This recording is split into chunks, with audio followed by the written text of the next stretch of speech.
Chapter 52 to 53. Leaving the Shikotsu forest, the first person Yuto saw was Tsunade. "You're back? How was the talk with the slug?" "It went well," Yuto said, rubbing his nose. "We actually had a lot in common. Ha ha ha. When I was a kid, I often played in the Shikotsu forest. The slug would even tell me stories. Here." Tsunade handed him a black strip of cloth. The slug took the fabric from the middle of the shibuki and forged a brand new tool using senjutsu. "Its name is Ryun Steel." This black band was about 1.5 meters long and 3 fingers wide. Yuto weighed it in his hand and estimated that its density was about 1/3 that of wrought iron. This was a piece of clothing once worn by Hagoromo Otsutsuki. Although not a six-paths tool, its excellent properties made it a treasure. "The Ryun steel is extremely tough, very tough," Tsunade said softly. "It's resistant to tearing and stretching, insulates heat, and doesn't hinder chakra transmission. You can even increase its hardness instantly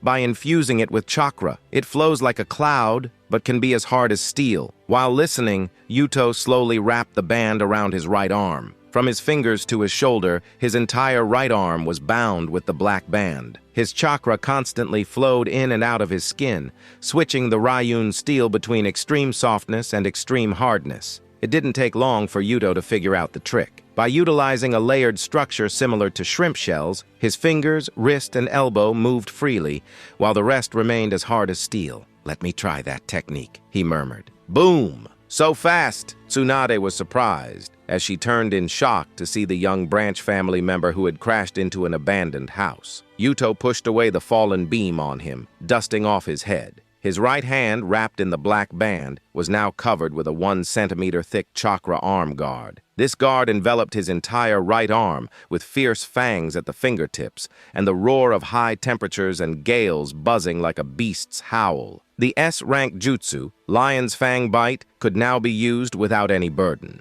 "You're too fast," Tsunade clicked her tongue. This speed surpassed most jonin. Even with lightning release to stimulate muscle speed, it wouldn't match Yuto's. Yuto exhaled and dispersed the lion's fang, retracting the chakra infused in the Ryun steel, making the black band soft again. He only chuckled at his sensei's praise and didn't refute it. Yuto knew that using lion's fang made him exceptionally fast. While using the body flicker technique, he placed his right arm wrapped in lion's fang in front to cut through the air, reducing wind resistance to almost zero. Moreover, since lion's fang emitted high temperatures, the air in front of Yuto would heat up significantly. With pressure constant, the density would decrease, causing the colder air behind him to move forward. Essentially, the air behind would push him forward due to molecular thermal motion. With no wind resistance and an added push from behind, combined with his already exceptional body flicker technique, it was hard for Yuto not to be fast. Lion's Fang Bite had 3 incredible points: straight line speed, the hardness of the arm guard, and the final chakra burst bite. Powerful and difficult to master, Yuto wouldn't have been able to use it without injury, if not for the Ryun steel. "It's a really good tool,"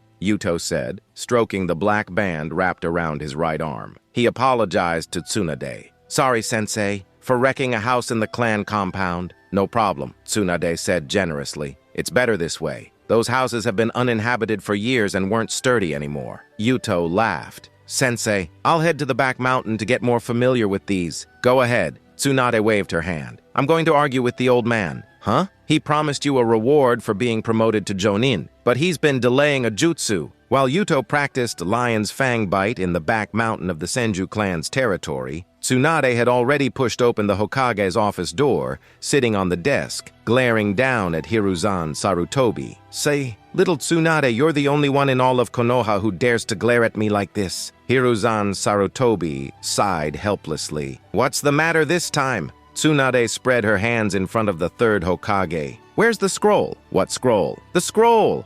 The one you promised Yuto with the long-range jutsu." "Oh, that one. Don't tell me our Hokage-sama has completely forgotten." Tsunade's expression turned menacing. "How could I? Tsunade, I'm your sensei and the village's Hokage. At least, there's no one else here." Hiruzan smiled wryly, having no way to deal with his student. He had watched Tsunade grow up and spoiled her as long as it wasn't a matter of principle. "All right, Tsunade, tell me again about Yuto's strengths and techniques, and I'll think about what suits him best." Tsunade huffed, but patiently began explaining. Hiruzan listened intently. He hadn't forgotten about the matter, but had been under too much pressure recently. Moreover, there were few suitable long-range jutsu for Yuto, causing the delay. Giving a C-rank jutsu wouldn't cut it, and Tsunade would definitely get angry. Most B-rank or A-rank long-range jutsu were elemental jutsu, which wouldn't suit Yuto, who had trained in gentle fist from a young age. As for S-rank jutsu, leaving aside the difficulty of mastering them, Hiruzan wasn't ready to grant them without significant merit. Plus, Yuto was already learning Yin Seal, and the series of jutsu based on creation rebirth would require immense effort. It wouldn't be wise to overburden him. However, as Tsunade continued, Hiruzan Sarutobi's eyes suddenly lit up. You said his speed is very fast after using his new self-developed jutsu? How fast? Not as fast as Minato's Flying Thunder God. Tsunade paused before continuing. But in terms of straight-line speed, it's faster than lightning body flicker. That's indeed very fast, Hiruzan Sarutobi thought, impressed. In that case, this jutsu would be perfect for him. He formed a secret seal and handed a scroll to Tsunade. Give this to Yuto. All right, I'll destroy the scroll after he memorizes its contents. The Senju clan's back mountain is vast, perfect for practicing this jutsu. Tsunade glanced at the jutsu's name, looking satisfied. Yuto will leave the village in 3 days, with many others, Hiruzan said softly. Let him study this jutsu on the way. Tsunade paused, then exhaled deeply. The war, it's finally starting. It was Yuto's first time attending a meeting of this caliber. Hosted by Hiruzan Sarutobi, with Jiraiya, Orochimaru, Tsunade Senju, Minato Namikaze, and Danzo Shimura all present. Nearly all of Konoha's jonin who could attend were there as well. This was a war mobilization meeting. Being a direct disciple of one of the Sanin and a member of the prestigious Hyuga clan, Yuto had no reason not to attend. However, he knew he wouldn't be speaking in such a setting, so he crossed his arms and stood quietly in a corner, listening to the prominent figures. Next to him was Kakashi Hatake, Konoha's youngest jonin, leaning against the wall with a look of boredom, seemingly sharing the same thought. Kakashi, Yuto asked curiously, why aren't you standing with your sensei? That would draw too much attention, the white-haired youth replied softly. As Jonan, using chakra to control their voices for secret conversations, was a simple matter. Being the center of attention is too troublesome. Aren't you also avoiding standing by Tsunade-sama? That's because the clan leader is here, Yuto lied effortlessly. Look, Hiyashi-sama and our Hyuga Jonin are all here. Tsunade-sama is present too. Where should I stand? One side is my clan, the other is my sensei. Standing anywhere would be awkward, although I don't mind. But as you know, the adult world is complicated. It's best for us two young fellows to stand together without drawing any criticism. Kakashi widened his eyes. Yuto, you're already thinking about such mature issues. I suppose it's only fitting for a disciple of the Sanin. Suddenly, a commotion interrupted their conversation, and Yuto and Kakashi quickly fell silent. Under everyone's watchful eyes, Orochimaru stepped forward. With long black hair, golden snake-like eyes, and a cool and composed demeanor, he exuded a unique presence just by standing there. Hiruzan Sarutobi's voice reached every jonin present. Well then, I'll leave it to you, Orochimaru. Yuto sighed quietly to himself. As expected, in the Third Shinobi World War, Konoha's battlefield commander was Orochimaru. As the Hokage, Hiruzan, surrounded by talented subordinates, couldn't personally lead the troops. He had to stay in the rear to oversee everything. There was no one more suitable than Orochimaru to lead the forces. Jiraiya was off wandering, taking a rather laid-back approach at this time. Tsunade was suffering from hemophobia and wouldn't survive the battlefield until cured. Minato, though powerful, was still too young and hadn't yet built up the necessary reputation and achievements.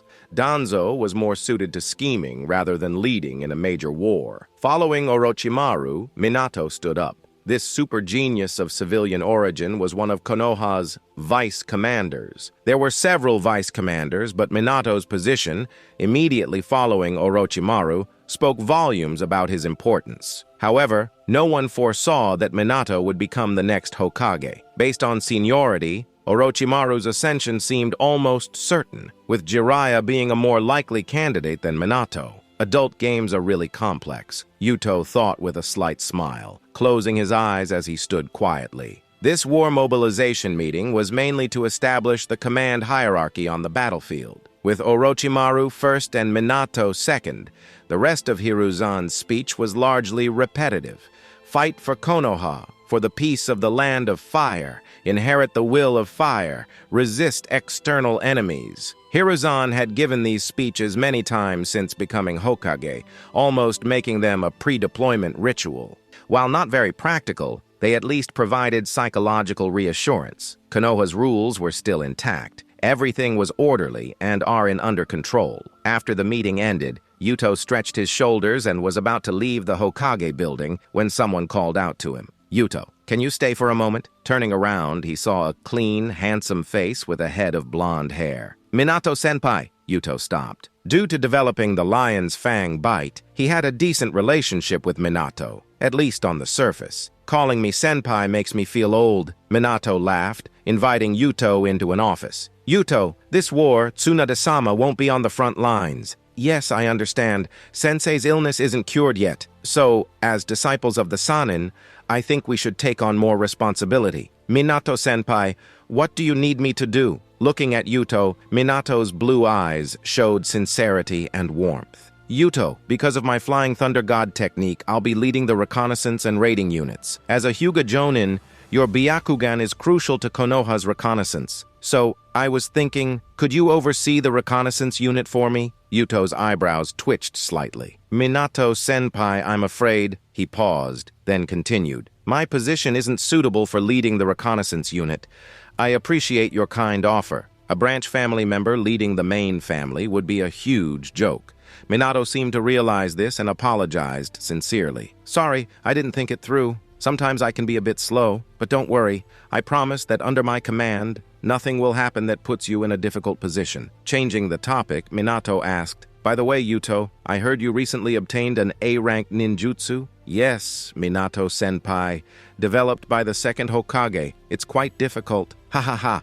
The second Hokage never made things easy for us." Minato laughed. "My Flying Thunder God was also developed by him. Now that I think about it, it's somewhat similar to your new technique. Tonight, I'll write up some of my own insights for you, assigning a significant task, sincerely apologizing, and offering a valuable reward. All these gestures left Yuto slightly moved. A high-level master, a super genius, was not only trying to win him over and making promises, but also offering priceless ninjutsu insights while showing great respect and appreciation. Perhaps Minato was truly a kind super genius, but it didn't mean he lacked political acumen. A truly naive person wouldn't make it as Hokage. The entire village would suffer. "Thank you, Minato-senpai." "No," Yuto expressed his gratitude, choosing his words carefully. "Thank you, Commander." He deliberately omitted the vice.